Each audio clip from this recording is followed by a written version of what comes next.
देखो, टेंस में हम लोग जान चुके हैं उसके भेदों के बारे में, है ना। कई प्रकार के भेद हैं उसके, या टेंस किसे कहते हैं तुम लोग पिछले कक्षाओं में जान चुके हो। आज हम लोग जानेंगे किसके बारे में, सिंपल प्रेजेंट टेंस के बारे में। किसके बारे में, सिंपल प्रेजेंट टेंस में। टेंस का सबसे पहला ही भेद और सबसे पहला ही जो टेंस है वो है सिंपल प्रेजेंट टेंस। कौन सा है, simple present tense. Simple present tense का हम लोग पहचान कैसे करेंगे, सिंपल प्रेजेंट टेंस का पहचान कैसे करेंगे। वाक्य के अंत में ता है, ती है, ते है इत्यादि लगा रहता है। किसी भी वाक्य में जब उसको ट्रांसलेट करने की नौबत आए, है ना, जब उसको ट्रांसलेट करना हो तो उसके लास्ट में देखना है। कहां पर देखना है, लास्ट में, अंत में। तो अगर तुम लोगों को अंत में ता है, ती है, ते है नजर आएगा तो सबसे पहले समझ जाओ कि ये किस टेंस के अंतर्गत ट्रांसलेट होगा, सिंपल प्रेजेंट टेंस के अंतर्गत ट्रांसलेट होगा। अब इसका एग्जांपल जैसे तुम लोग देख सकते हो, मैं लिखता हूं, है ना, मैं खाता हूं, यहां पर ता हूं आया ना, यहां पर भी ता हूं आया ना। तो जैसे ही ता, ती, ते ये आएगा तो हम लोग समझ जाएंगे कि ये सिंपल प्रेजेंट टेंस के अंतर्गत ही क्या होगा, ट्रांसलेट होगा।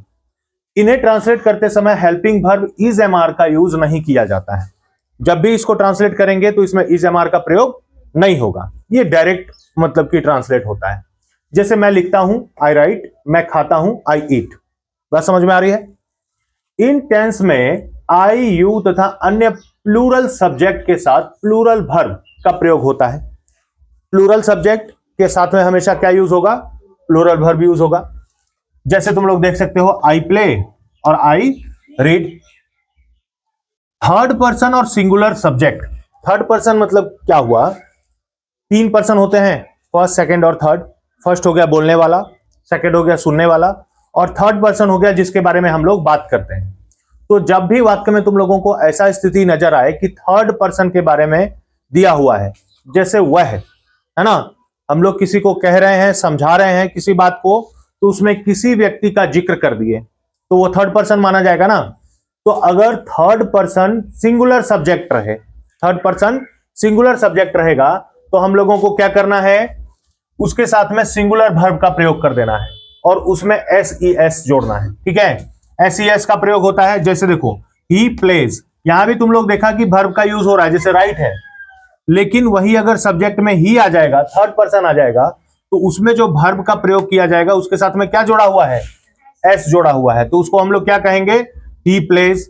उसी तरह से शी गोज, सोनी टॉक्स, इसके अंत में एस आ रहा है कि नहीं आ रहा है।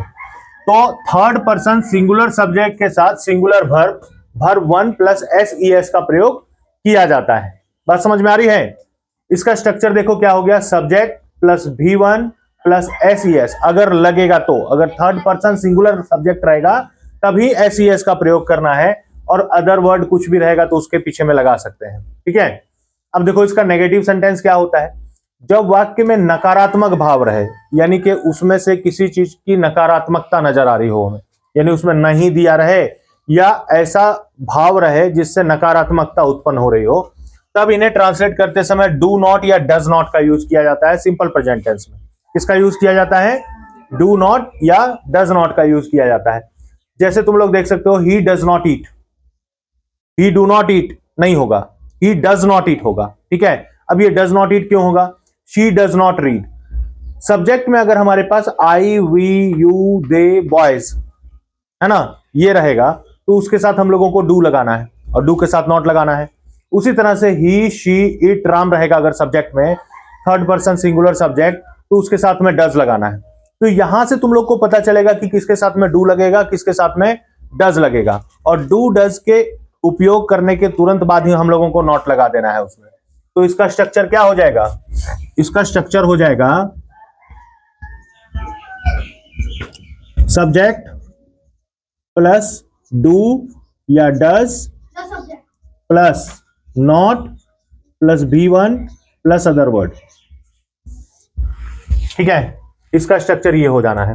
तो अगर हम लोगों को कोई वाक्य दिया रहेगा, मैं नहीं खाता हूं, क्या रहेगा, मैं नहीं खाता हूं।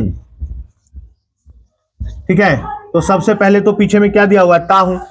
तो ता हूं को देखते ही हम लोग समझ जाएंगे कि ये कौन सा टेंस है, सिंपल प्रेजेंट टेंस है। सिंपल प्रेजेंट टेंस को कन्वर्ट करने के लिए क्या लगा देंगे, आई, सब्जेक्ट में आई है ना, मैं का इंग्लिश आई, आई के साथ क्या लगेगा, डू या डज, डू, क्या लगेगा, डू, डू के साथ में क्या लगाएंगे, नॉट, और खाना का क्या हो जाएगा, ईट, आई डू नॉट ईट। आया बात समझ में? तो इस प्रकार से हम लोग सिंपल प्रेजेंट टेंस के अंतर्गत वाक्यों को ट्रांसलेट कर सकते हैं, जो कि बहुत ही आसान है, क्योंकि इसमें हेल्पिंग वर्ब का यूज होना नहीं है। ठीक है, सिर्फ हम लोगों को पर्सन्स का ध्यान रखना है और वर्ब्स का ध्यान रखना है, किसमें एस लगेगा, किसमें नहीं लगेगा, और उसके बाद इसको नेगेटिव में कन्वर्ट करते समय उसके साथ डू या डज लगा करके साथ में नॉट जोड़ देना है और शब्दों के अर्थ को लिख देना है। इस प्रकार से हो जाएगा ट्रांसलेट। ठीक है।